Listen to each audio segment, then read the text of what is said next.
Happy Sabbath. Happy Sabbath. So today we are in the month of October.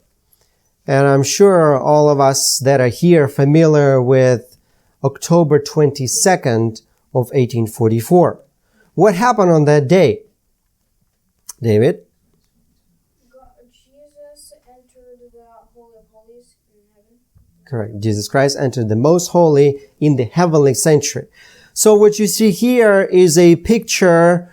Granted, they didn't have artists back then and they couldn't draw, but this is the closest probably that we can have to see what is the representation of the sanctuary that Moses built, the tabernacle. God gave Moses the plans and Moses got the credit for building it.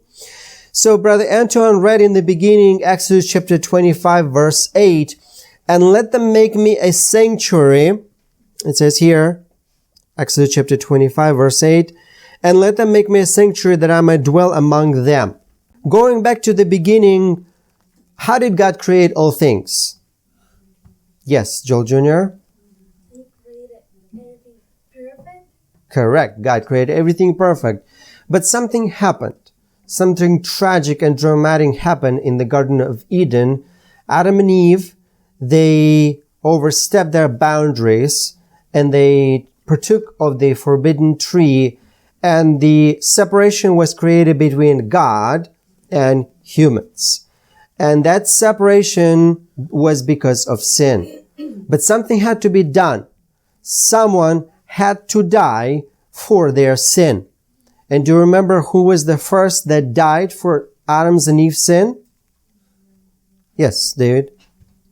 The lamb which God killed it and he used its wool to make them clothes. Correct. So it was a lamb that was slain for Adam's and Eve's sin. So today when we talk about the sanctuary, I'd like us to remember that the sanctuary was not done because God wanted people just to bring their sheep and he wanted them to be slain. But the sanctuary and everything that was tied to it was done for the purpose of reminding people how horrendous sin is and what are the consequences of sin. Great Controversy, page 488, says that the subject of the sanctuary and the investigative judgment should be clearly understood by the people of God. So let me ask you this. Do you understand the message of the sanctuary? Do you understand the investigative judgment? It's a rhetorical question and you need to answer it to yourself.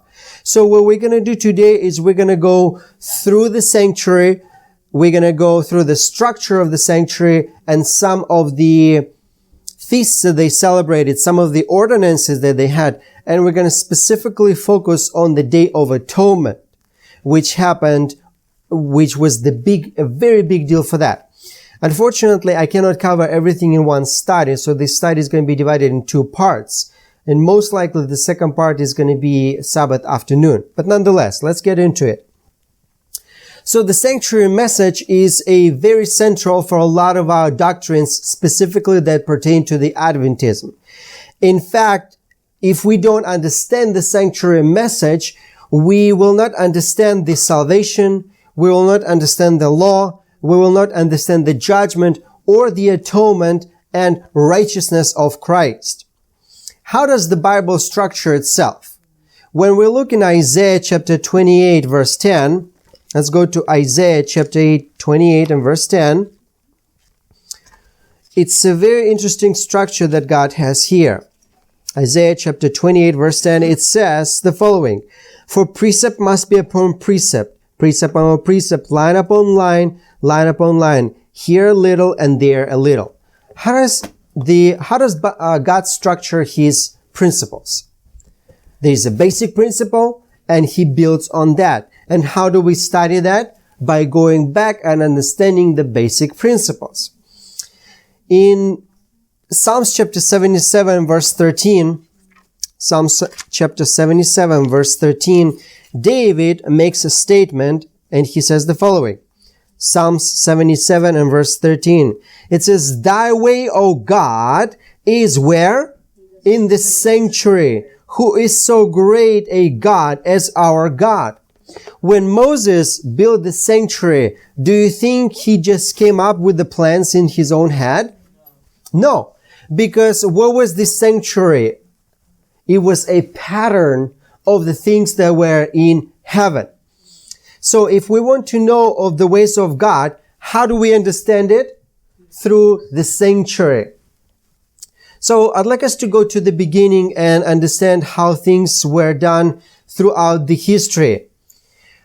The idea of the sanctuary begins itself in Exodus, as we just read, Exodus chapter 25 verse 8, that God said to Moses, I want you to build me a sanctuary. Because in Revelation chapter 1 verse 3, when all of us are going to get to heaven, something else is going to be interesting there. Revelation chapter 21 verse 3. What do we find there? And I heard a great voice out of the heavens saying, Behold, the tabernacle of God is with man, and he will dwell with them, and they shall be his people, and God himself shall be with them and be their God. So this sanctuary was not only in the wilderness, but it says here that when we get to heaven, what is going to be there as well?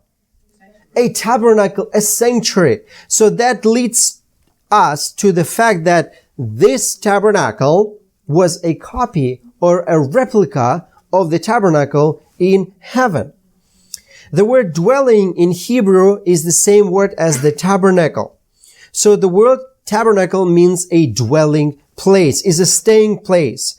When we talk about this tabernacle, we obviously think about the tabernacle of Moses. But again, this is where the idea comes from. So why is that God wants to have a sanctuary? As we understood, he wants a place to dwell among them. Why do we have churches around the world? Because that's where the Christians come to fellowship with one another and to actually fellowship with God himself.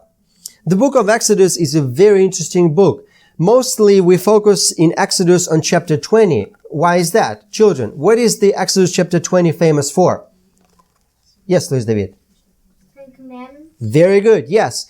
The book of Exodus chapter 20 specifically is famous for the law of God, the 10 Commandments. So let's just take a trip in our minds and travel a bit back in time to the time of Israelites. So first, we know that Israelites were captive in Egypt. They were slaves, and God sends Moses as his general to take them out of Egypt. And we know that it didn't go very smooth for the people of Egypt because God sent 10 plagues. And throughout those 10 plagues, God was manifesting himself, and people of God, people of Israel, were convinced again and again of who God is and about his majesty, about his power. What was one of the miracles, children, that happened in the time of Israelites while they were in Egypt? When the plagues were around, all of them, what happened to the people in the land of Goshen? Who's David? They didn't have to suffer. Correct. So while the 10 plagues were on the whole land, the 10 plagues were not on the people of God. So finally, after the 10 plagues, they leave Egypt, and Moses is leading them to the Mount of Sinai. They come to the Mount of Sinai, and there's a great display of God's glory. A cloud came down on the mount and covered the whole mount, and people heard this loud voice, and it described Revelation as loud thunder and the voice of many waters.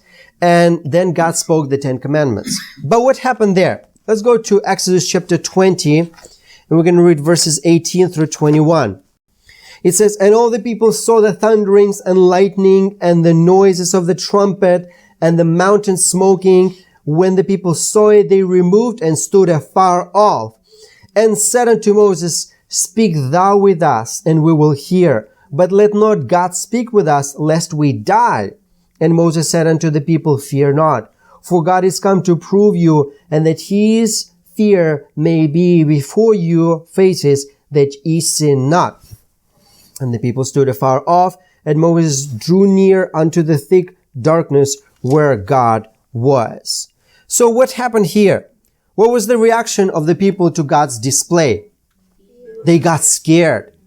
I mean, imagine this. If you read chapters a bit before Exodus, you will notice that before this, they had to make a preparation.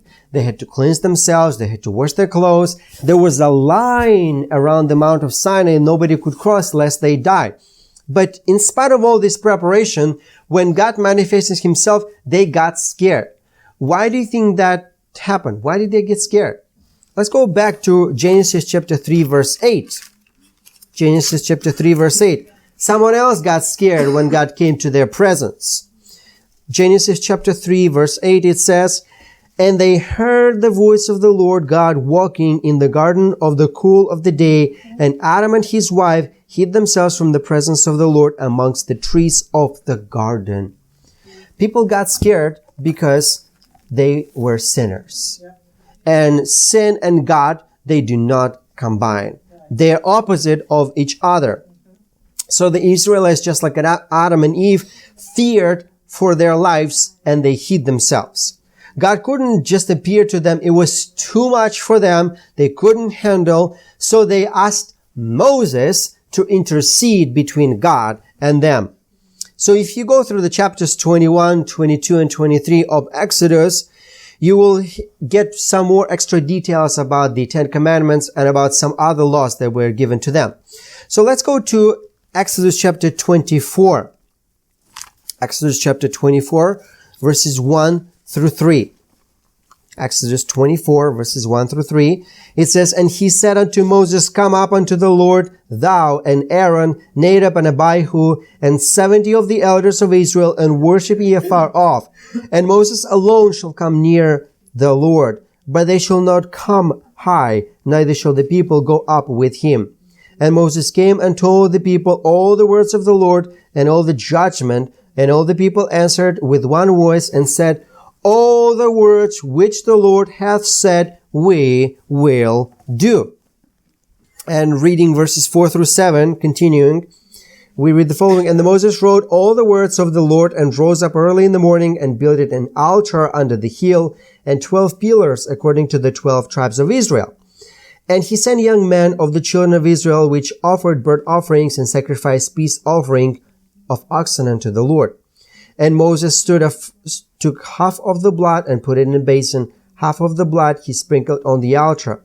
And he took the book of the covenant and read in the audience of the people. And they said, All that the Lord hath said we will do, and be obedient." So the Israelites understood that God, he demanded, he requested, and he required what? Obedience. Obedience to any of the commandments that were presented to them. And as verse 8 it says, "And Moses took the blood and sprinkled it on the people and said, Behold the blood of the covenant which the Lord has made with you concerning all these words." So they made a covenant with the Lord. And that was the end of it. Now, immediately in the next chapter, chapter 25, you start reading about the structure of the temple, the plans that God gave to Moses of how to build the sanctuary. Now, let me ask you this question. Do you know what is the primary purpose of the sanctuary? Sister Teresa? Is it the dwelling place of the Lord? Part of it. Cheryl? So that God can manifest himself to them. Correct. Vicky? Show us the plan of salvation. Yes. And sister? Plan of salvation. Correct. So all of these answers are correct. But the way that I'd like to summarize it is the whole plan why God wanted to have the sanctuary there is to show the sinners of how to deal with the broken law. So the law was transgressed, and all of this was not just for a display to them, but it was to show them how dramatic sin is and what are the consequences for sin. And so the people of Israel said that we will obey God, and whatever God says, look, we will do. And God said, look, okay, if you want to obey me, I want to dwell amongst you, and I want you to build me a sanctuary. So chapter 25 and through 27 also talks about the plans of sanctuary. Chapter 28 deals specifically of the clothes of the priest, and chapter 29 deals with ordination of Aaron and his sons for the priestly ordination. So now we're coming to chapter 29. Let's take a look at this chapter. Chapter 29. We're going to read verses 43 through 46. Exodus 29, 43 through 46. And there I will meet with the children of Israel, and the tabernacle shall be sanctified by my glory. And I will sanctify the tabernacle of the congregation and the altar. I will sanctify also both Aaron and his sons to minister to me in the priest's office. And I will dwell among the children of Israel, and I will be their God. And they shall know that I am the Lord their God, that brought them forth out of the land of Egypt, that I will dwell among them. I am the Lord their God. So what is God doing here? If you pay attention specifically to the first verses, God wanted to sanctify his people. Now, how is the sanctuary being sanctified? Here, it says, and I will sanctify the tabernacle of the congregation and the altar. I will sanctify also both Aaron and the son to minister to the priest's offices. The verse 43. And there I will meet with the children of Israel, and the tabernacle shall be sanctified by what? By my glory. So, the sanctification of the tabernacle happened when the glory of God descended on the sanctuary, and that is when it was sanctified. We're going to take a look at that a bit as well. So, again, we're coming to the point that God did all of this, and he expected what? He expected obedience from the children of Israel. Now, chapter 30 has more plans for the sanctuary. Chapter 31, let's take a look at chapter 31. We're going to look at verses 1 through 3. And the Lord spake unto Moses, saying, See, I have called by name Bezaleel, the son of Uri, the son of Hur, the son of tribe of Judah, and I have filled him with the Spirit of God in wisdom and understanding and knowledge and all the manner of workmanship. So here, God gives plans of who is going to build the sanctuary, who is going to be particular in the craftsmanship. They had people that were doing woodworking. They had people that were beating the gold. They had people that were weaving the threads to make the veil and the outer court, etc., etc. So all these things are happening, and God is sanctifying all the articles that were present in the sanctuary as well. Now, imagine yourself being an Israelite. So if you see all of this happening and you want to be sanctified as well, what is the one thing that you need to do? You need to associate yourself with the sanctuary, because you understand that the sanctuary is sanctified by God and you want to be sanctified as well. So you will become part of those ceremonies because you want to receive a blessing from the Lord. And here what God does in chapter 31, God reintroduces the importance of the Sabbath, because, and we're going to see in a second why. Exodus chapter 31 and verse 13, it says the following, Speak also unto the children of Israel, saying, Verily my Sabbath ye shall keep, for it is a sign between me and you, and throughout your generations, that ye may know that I am the Lord that doth sanctify you. So not your works, not your sacrifices, but your obedience, and specific obedience through the Sabbath, by keeping the Sabbath day. This is what will sanctify you. Verses 14 and 18. It says, And you shall keep the Sabbath thereof, for it is holy unto you. Every one that defileth it shall surely be put to death. For whosoever doeth any work therein, that soul shall be cut off from amongst his people. And verse 18, And he gave unto Moses, when he made an end of communing with him upon Mount Sinai, 2 tables of testimony, tables of stone, written with the finger of God. So this is the end. So imagine this, from chapter 20 all the way to chapter 31, this is God describing how he wants them to obey, what he wants them to do, what kind of sacrifices, at what time, and he describes here how he wants them to be sanctified as well. So there is no mistake to which Sabbath he's talking about, because this is the Sabbath of the 10 Commandments. It was not a symbolical Sabbath, but it was a Sabbath of the 10 Commandments. Now, if you remember the chronology, of biblical chronology, how many temples there were in total? 3. 3 temples, correct.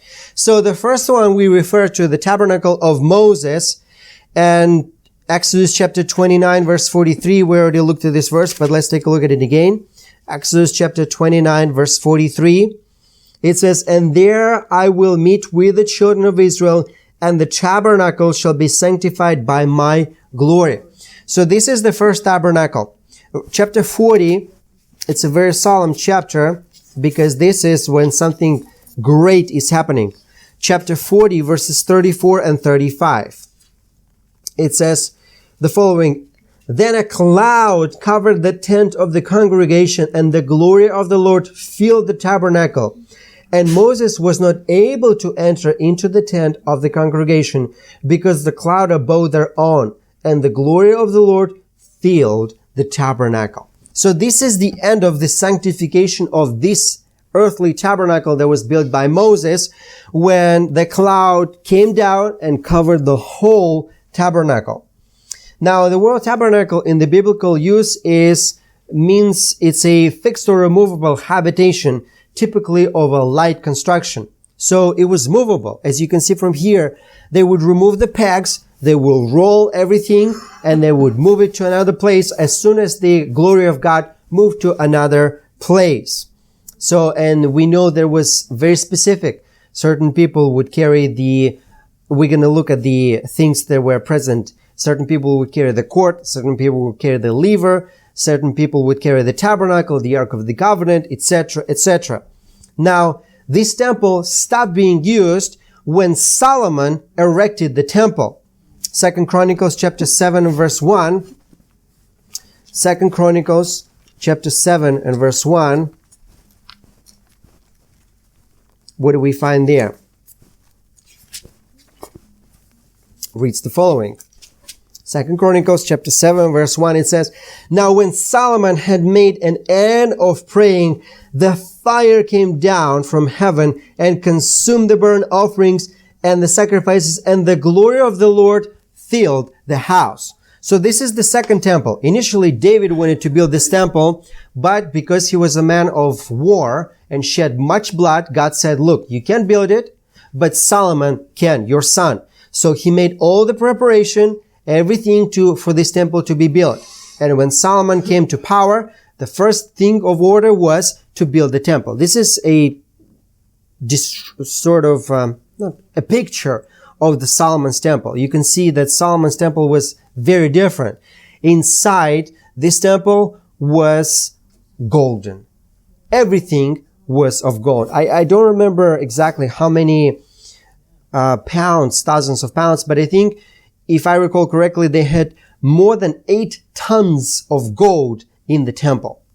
So if you go through the history of Josephus, you will see that when Israelites were captured and led into Babylonian captivity, what happened to this temple? Yes, this temple was destroyed. And it was not destroyed just because it was destroyed, but a soldier accidentally threw a torch inside and the gold started melting. So the soldiers started tearing the rocks to actually get to the melted gold. So there was nothing left of this temple, unfortunately. Now, the third temple, during the Persian captivity, when the Israelites were allowed to go back to Jerusalem to rebuild the temple, this was during the time of Zerubbabel. We talked about Zerubbabel a bit in our Sabbath school. But this temple was very difficult to build because in the wilderness, there was no one to bother them. It was very peaceful. This is the temple. It's referred to as the Herod's temple, but it was actually built by Zerubbabel. That's the temple that Christ went in to. So in the wilderness, they were very peaceful. There was nobody bothered them. They built the sanctuary. During the time of Solomon, it was the time of peace. As its era of peace, it was known. So they had no issues building it. But the last temple had a lot of trouble being built. And if you read the books of Nehemiah and Ezra and Chronicles, they were constantly harassed by the other nations. So the work would begin, the work would stop, the work would begin, but eventually it got finished. But what's interesting to notice, if you go with me to the book of Ezra, chapter 6 and verse 14, book of Ezra, chapter 6 and verse 14, reads the following. And the elders of the Jews builded, and they prospered through the prophesying of Haggai the prophet and Zechariah the son of Iddo. And they built it and finished it according to the commandment of God of Israel and according to the commandment of Cyrus and Darius and Artaxerxes, king of Persia. Now, what was the prophecy that Haggai prophesied? Let's go to the minor prophets, book of Haggai, chapter 2 and verse 9. Haggai, chapter 2 and verse 9. The glory of this latter house shall be greater than of the former, saith the Lord of hosts. And in this place will I give peace, saith the Lord of hosts. Now, what would make this temple so awesome that God says that the latter house will be greater than the former? Which was the former temple? It was the temple of Solomon. And we read that God's glory came down and filled the temple, and it was a majestic temple. But this temple, which was far less magnificent, it says here that it will be greater than the former. In Ezra chapter 6 and verse 15, going back to Ezra chapter 6 and verse 15, we started reading about the building of the temple, but we're going to finish about that. Ezra chapter 6 and verse 15. It says, and the house was finished on the 3rd day of the month of Adar, which was the 6th year of the reign of Darius the king. So that's it. Where is the glory? There was no glory. Nothing came down. God didn't come down and he didn't sanctify this place. So how did we read in Haggai that the glory of the latter house will be greater? What was so significant about this temple? Jesus Christ walked in that temple. And by walking through that temple, Jesus Christ himself sanctified this temple. You can read about this more in Prophets and Kings, page 597. It says that the second temple was honored not with the cloud of Jehovah's glory, but with the presence of the one in whom dwelt all the fullness of the Godhead bodily. God himself manifest in the flesh. That is how this temple was much greater than the other temples. So, now that we covered there were 3 temples and we talked about the glory and how God sanctified, let's go back to the structure of the temple. Let's take a closer look of what was happening around. If you could go back in the slides, please, and show the first picture of the sanctuary. So let's go to Numbers chapter 3 and verse 38. Numbers chapter 3 and verse 38. We read the following. Numbers chapter 3 and verse 38. But those that camp before the tabernacle toward the east, even before the tabernacle of the congregation eastward, shall be Moses and Aaron and the sons, keeping the charge of the sanctuary for the charge of the children of the Israel, and the stranger that cometh night shall be put to death. So there is another slide. Unfortunately, I don't have it here. It will show a structure of the tribes, how they were situated, how they were located. And as we can see from here, Moses and Aaron had a very specific prayer. There you go. Thank you. So as you can see here, all the tribes were around the sanctuary. And where you see number 1, that's where Moses was, and Aaron his sons. Number 2, Korah. Number 3, Gershon. And number 4, Merari. Why am I describing this? As we saw from here that the entrance to the sanctuary was facing the opposite, towards the east. Why was that? If you remember, in the Egypt, there were a lot of sun worshippers. So God wanted people, when they would worship him, to be with their back towards the sun and facing the sanctuary. That way, they were opposite things. God wanted to take out that mentality completely. Now, can we go back to the first slide where it shows the courtyard as well? So in Exodus chapter 27, I'm not going to read the verses.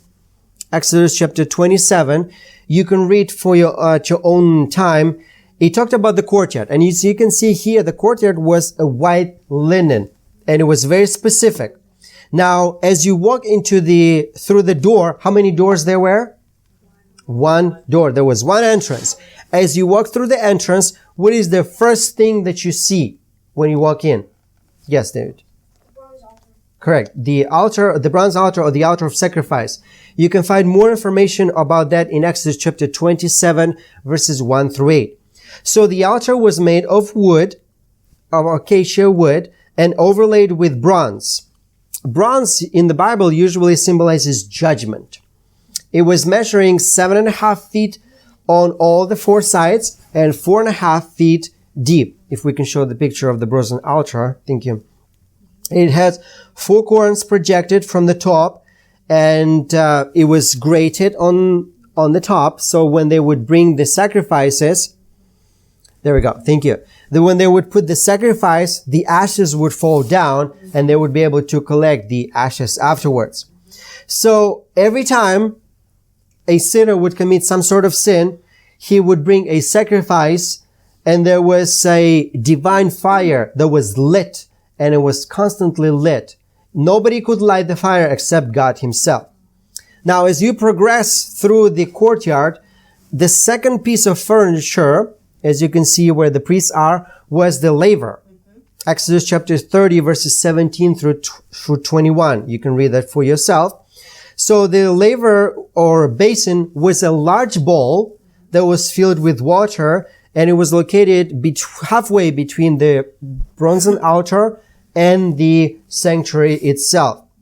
We don't have any specifications of how big was it or how small, but if we were very specifically written here that the priests, they had to wash their hands every time, their hands and their feet every time they would have to enter into the holy place or the sanctuary itself.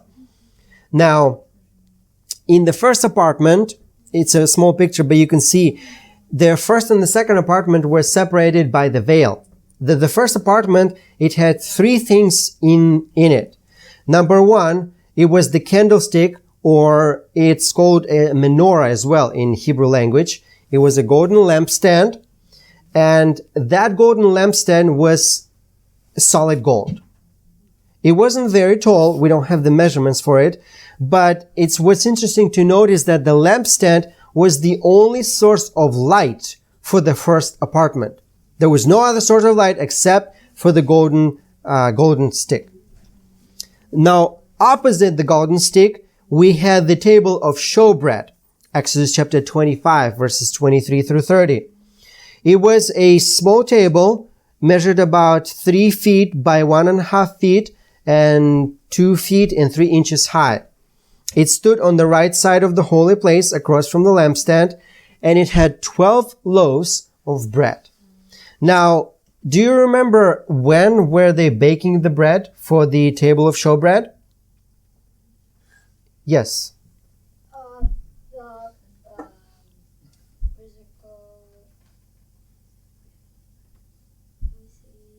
The Israelites, they provide the flour so they can cook. Right, but I'm asking, on what day were they baking the bread?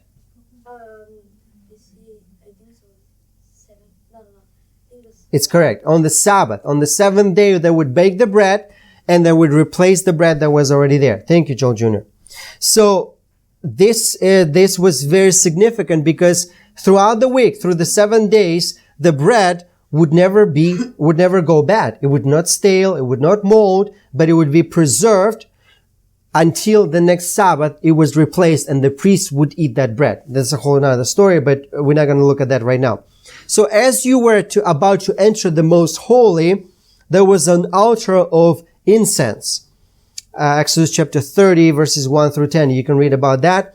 It was used for burning incense, and they would bring the incense twice a day, every morning and every evening. And priests it was a very specific mixture that God would tell them to burn on that altar. Now, let's go into the second apartment.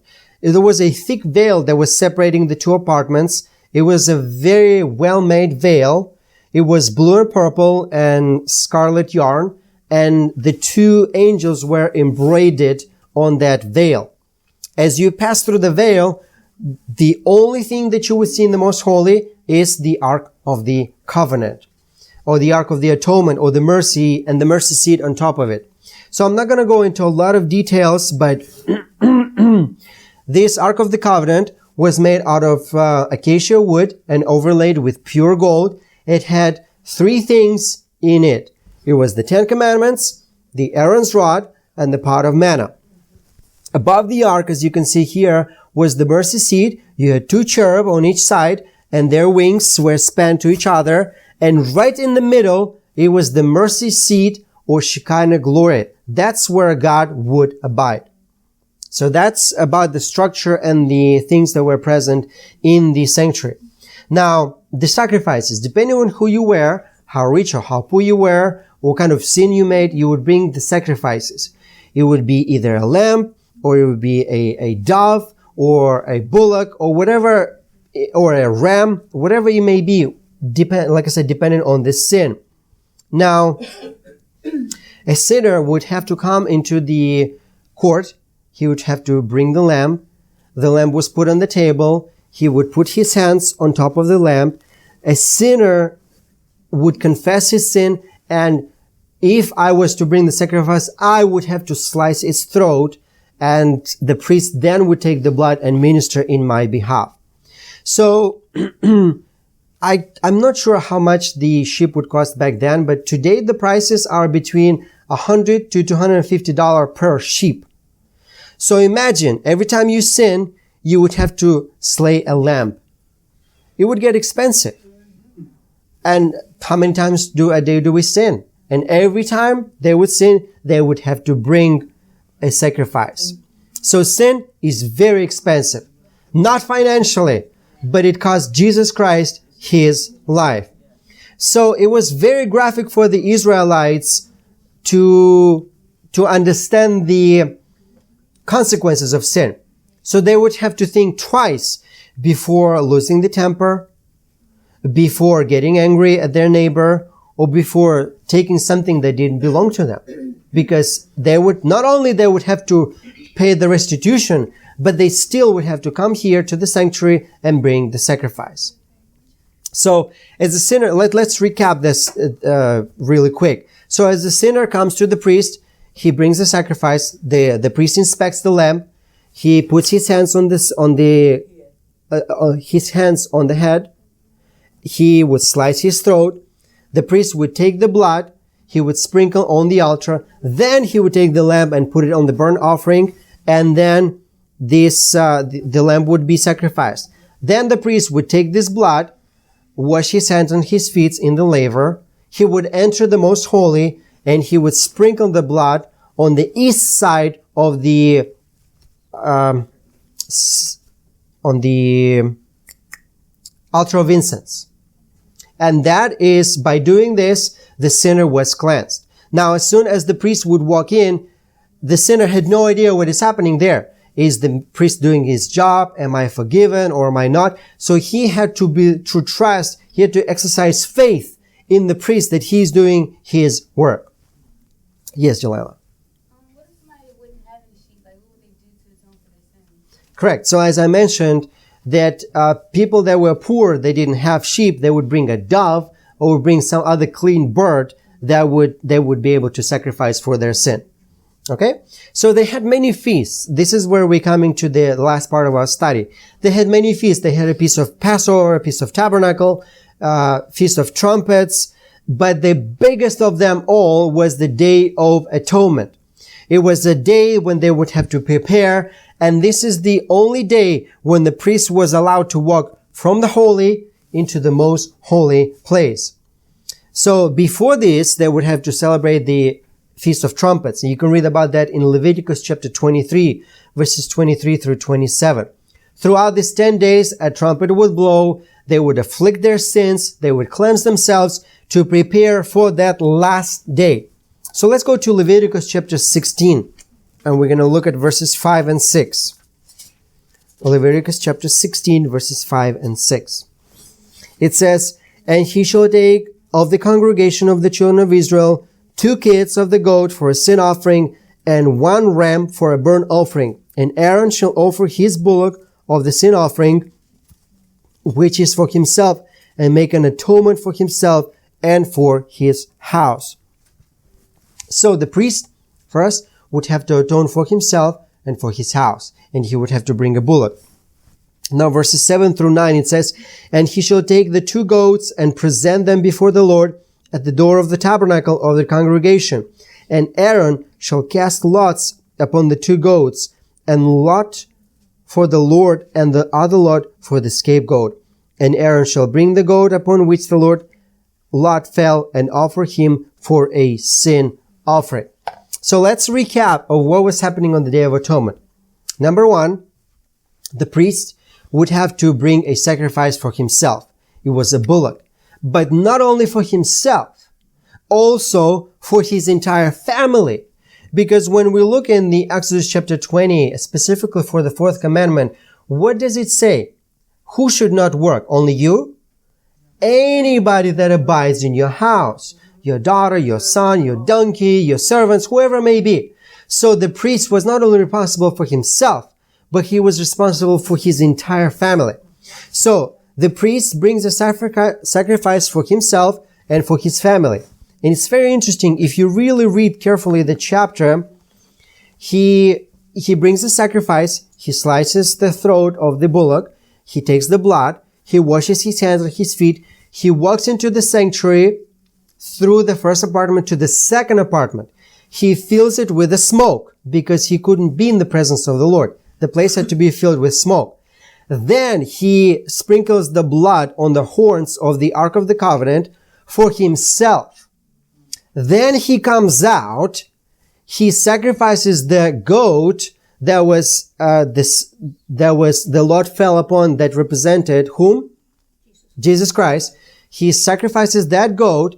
He again walks into the most holy place. He sprinkles the blood on the 4 horns. He comes out.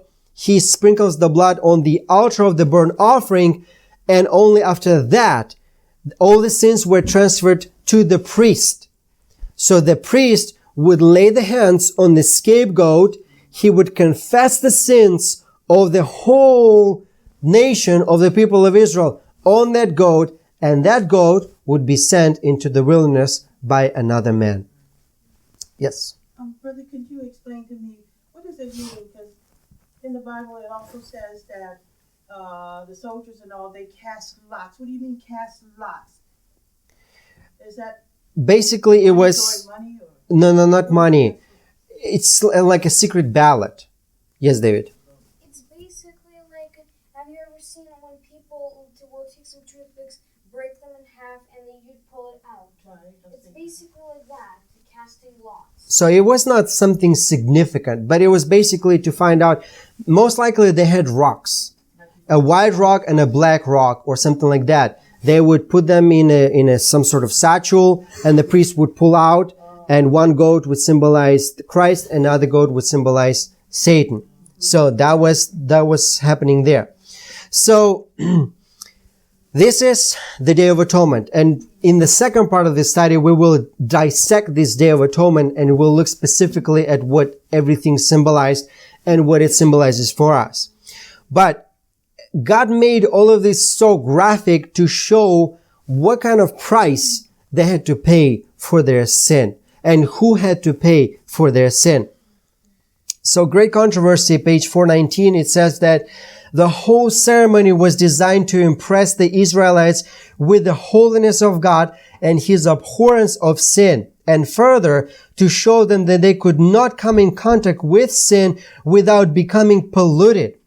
Every man was requiring to afflict his soul, and while this work of atonement was going forward, all business was to be laid aside, and the whole congregation of Israel were to spend the day in solemn humiliation before God with prayer, fasting, and deep searching of the heart. So This is the Day of Atonement. Now, let's jump into Daniel chapter 8 and verse 14. Daniel chapter 8 and verse 14. What do we find there? It's a very symbolic verse, and we're going to talk about that a bit more when we talk about William Miller in the next studies. Daniel chapter 8 and verse 14, it says, "And he said unto me, unto 2,300 days, then shall the sanctuary be cleansed." This prophecy refers to the 2300-day prophecy, and it was fulfilled in 1844, October 22nd, when Jesus Christ walked from the holy into the most holy, and the investigative judgment had begun. Let's go to Hebrews chapter 9, verses 22 and 23. Hebrews chapter 9, verses 23 and 24. Hebrews chapter 9, verses 23 and 24. It says, "It was therefore necessary that the patterns of things in the heavens should be purified with this, but the heavenly things themselves with better sacrifices than this, even the sacrifice of Jesus Christ. For Christ is not entered into the holy places made with hands, which are the figures of the true, but into heaven itself, now to appear in the presence of God for us." So, Testimonies to the Church, volume 5, page 359, it says, "We are living in the antitypical Day of Atonement, and our cases must soon come in review before God. How shall we stand in the courts of heaven if our course of action has encouraged the use of stimulants that pervert reason and destructive of virtue, purity, and the love of God?" It's a very harsh statement, but it focuses on the fact that our life is being reviewed before the Lord. And we don't know when our fate will be sealed. We don't know when God will say, "You have been weighed and you have been found wanting." I'd like to end with Book of Psalms chapter 51. Book of Psalms chapter 51, verses 16 and 17. David addresses to us, and he says the following: "O Lord, open thou my lips, and my mouth shall show forth thy praise. For thou desirest not sacrifice, else would I give it. Thou delightest not in burnt offering. The sacrifice of God are a broken spirit, a broken and contrite heart, O God, thou wilt not despise." My dear brethren, we don't have to bring the lambs anymore today, because Jesus Christ was the ultimate lamb that was crucified on the cross of Calvary, and He paid for us so that you and I can be saved. What God is looking for today is a contrite heart, a broken heart, and a contrite spirit before Him. May God help us to realize that all of this, as I quoted a verse earlier, was left as an example to us. And as I mentioned again, we don't have to do any of this anymore. All that we have to do is accept His sacrifice by faith, and God will take that into account for us. May the Lord help us, and please stay tuned with us as we will continue this study next time, and we will specifically talk about this antitypical Day of Atonement and how it applies to us. May the Lord bless us. Amen.